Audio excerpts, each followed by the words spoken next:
Hey everyone, it's Jason. Welcome back to another series of Zombicide unboxing videos for classic or the original Zombicide. These are the special guest boxes. So for each one, we're going to go through them separately as different videos. Just so if you only want to look at one, you can just pick out which one you want to look at. But each one typically has two new survivors created specifically or designed by one of these other artists. We have another one there as well.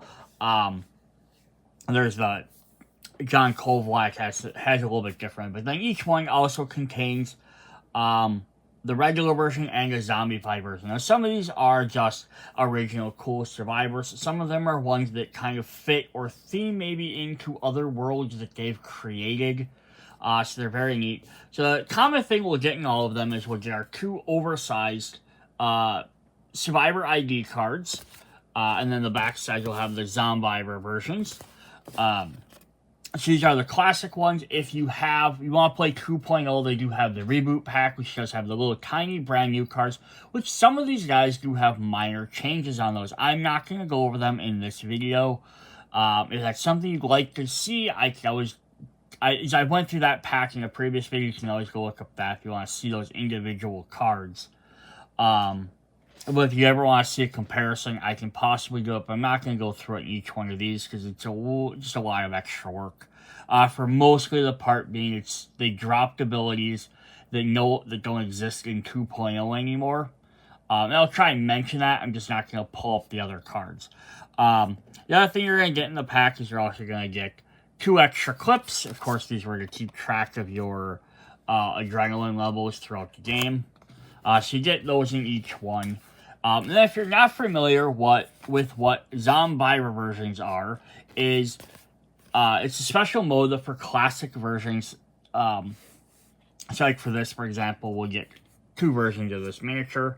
One's a regular and one's a zombie version. And then once your survivor dies, you can flip over their card. You can play as a zombie version of their character. Reselecting their abilities. They have slightly different abilities. They have more health. They have up to 5 health instead of the 2 or 3 that you start with. So they're a little bit more durable. Or you can always opt to just start with them.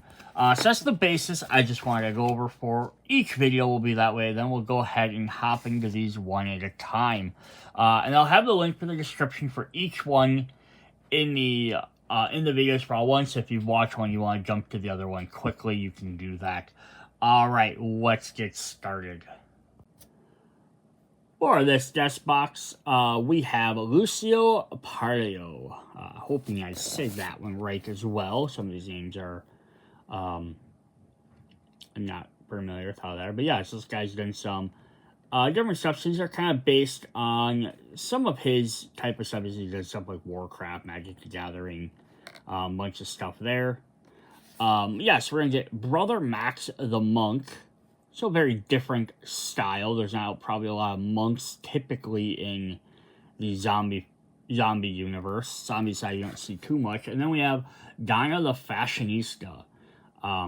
Like a model, but she definitely reminds me of like the red dress and of course the ninja equipment of Elektra. And you got almost a winner deal. Gun-toting Daredevil? No. But yeah, so you got some interesting designs here. So let's jump in and take a look at them. We're going to start with Donna here. Let's take a look at her miniature here. It's a yellow one, so yellow do tend to have trouble focusing for some reason. There she goes. She has a little red dress on, some high heels. She has some nunchucks. She has a nunchuck in the back as well. I like she's just standing on a rock. There's not very often that the Zombicide. Oh, she's not standing on a rock. She's standing on a zombie. That's even cooler. So her artwork, it's like a stone or whatever. But here they made it into an actual zombie. That's actually kind of cool. I didn't actually notice that until I really looked at it. But yeah, that's really neat. They don't often have these guys interacting with other terrain. That's something they started doing in the later Zombicide games, but not this one. There's her Zombvivor version. There she is, still wielding some nunchucks, but her dress got all tattered. They do the Fun thing where the legs are all twisted like they don't quite know how to walk. Let's look at the picture for that. Definitely the miniature doesn't do the artwork on the picture a lot of justice, because that definitely looks really cool. Is she missing a shoe? I think she has her shoe on. In the picture she's missing a shoe, but I think the miniature has her shoe on. Awesome. Let's go ahead and see what Donna does for us, the Fashionisha. So kind of sometimes you get like what their names or what their titles are. You can kind of get an idea of what they might do. So I'm not really sure for her. So she has +1 guy roll for melee. So that's not bad. All your melee attacks get an additional guy roll right off the bat. She's going to want to do that. Then in orange, she has +1 free melee action or Swordmaster. As I say, I'm assuming she's going to have Swordmaster. All melee weapons as if they have the dual symbol. She has the dual nunchucks, so that definitely makes sense. In red, +1 guy for melee. Hit and run and shove. Shove will let you spend for free, not spending action, for free you can select one zone away from your survivor. All zombies standing in your zone are now pushed to selected zones. It's not a movement. Both need to be clear so you can't push them through barricades, fences, doors, walls. But can be shoved out of a hole. But you can't use it while you're in a car, so that kind of makes sense too. Yeah, so that's kind of neat though. Shove can be very helpful if like zombies are all encroaching, especially a melee fighter.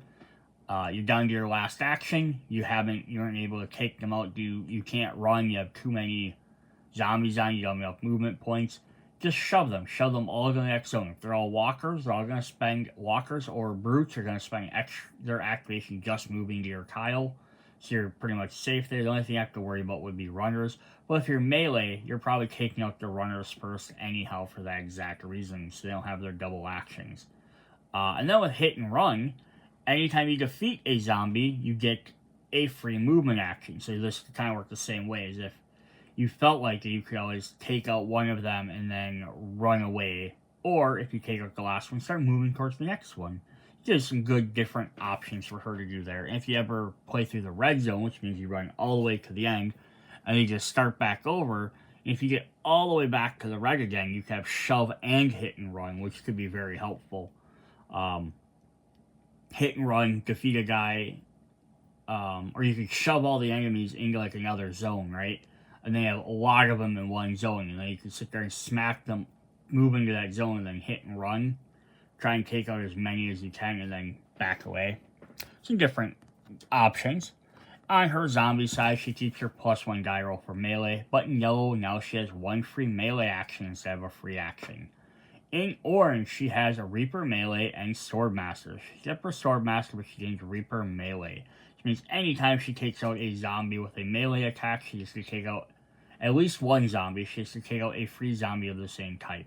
So if she takes out any number of walkers, she gets 1 free walker kill. Takes out any number of runners, she gets 1 free runner kill.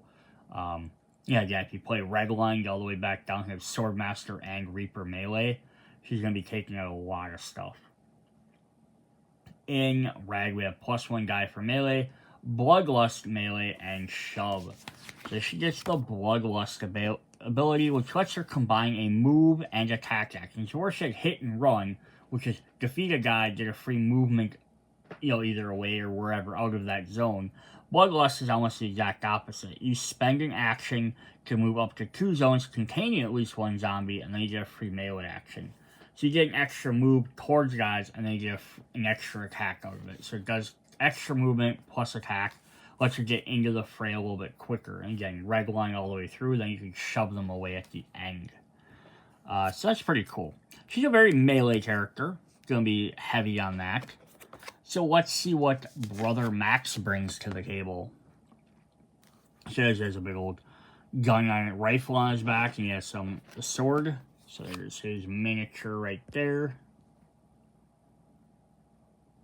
He's got his cross here. He's got stabbered right in the chest piece. Big old, looks like double-barreled shotgun, maybe. He is ready to go. Alright, and then what does his zombified version look like? That's pretty cool. His he keeps his gun strapped. He's got his stabber on the back there. But he pulled his hood down. He's going all out. Let's get his picture for that one quick. Get an idea of what we're looking at for the miniature. Yeah, so there we go. Alright, and what does Brother Max bring to the table in terms of skills? He brings Dreadnought Walker. That's a pretty crazy one to start with. So this means he cannot be hurt by walkers. He still has to pay movement, extra movement if he's in a zone with a bunch of them, but if like 3 or 4 gather up on top of him, he won't take damage. So it's fine for him to maybe attract or run into areas with them. He just can't keep moving through them until he takes them all out. In orange, he has Barbarian and Full Auto. So both of these are basically the same thing, except Barbarian's for melee and Full Auto is for range. This is kind of cool. So what it means is you can replace the dice number of your attack with the number of actors, who are all survivors and zombies in the zone. So if your weapon would roll 2 dice, now instead and there's 5 guys in the zone, you instead roll 5 dice. So basically the more miniatures in a zone, you gotta do more dice. So the only time this is not going to be as useful is if you're down to like, oh, there's only 1 guy left. But if your thing normally does 2, you just roll 2 instead. So it doesn't replace to give you the weaker amount. But yeah, Barbarian does that for melee attacks. Full Auto does it for range. So once you get to orange, you have to decide pretty much at that point, do you want him to be a ranged character or a melee character? Then when you get to red, you can kind of boost up that by giving him +1 damage for melee or +1 damage for range or just 1 free combat action. Maybe you went melee and your weapon's already doing enough damage, but you're like, I like to have some extra damage on my range in case I need to. Or maybe you're just like, my weapon does enough damage either way, I like an extra attack action instead. I'm rolling enough dice. I'm rolling 4, 5, 6 dice. There's just swarming zombies everywhere. I'd just rather be able to do 1 extra attack or extra movement. Maybe he needs that. So that's pretty cool. It's kind of a little mixture of both. When he becomes a zombie, he keeps Dreadnought Walker. In yellow, he has 1 free melee action, so it's already pushing you that way. Then he gets in orange, Barbarian, and Regeneration. So he loses his Full Auto. So he's kind of going away from the ranged into more melee stuff. Regeneration means at the end of a round, as long as he's survived, he gets to heal all his wounds. And Zombvivors have 5 health, so he actually gets some pretty decent stuff. Then in red, +1 damage for melee, +1 damage for range, or Bloodlust combat. So he loses his free combat action, but he gains Bloodlust, which just like Donna, lets him gain an extra movement and then attack, but it has to be into a zone with a zombie, but it's combat, so he can do range there as well. So he can always go for regeneration and then still pick his option to go with ranged attacks if he'd like. Or he can just stick with melee and he has a bunch of extra melee in there. I'll remember with Bloodlust, since you have to move into a zone with a zombie, if your ranged attack does not have a range of 0, you won't be able to use it. So that's also something to keep in mind. Yeah, so these 2 are kind of cool. That's some, these guys are going to do a bunch of extra damage and avoid some stuff. And then Donna's going to have a lot of melee. So they're kind of more melee-ish focused, but you can always use Brother Max to like pick up some of your range stuff if you need to.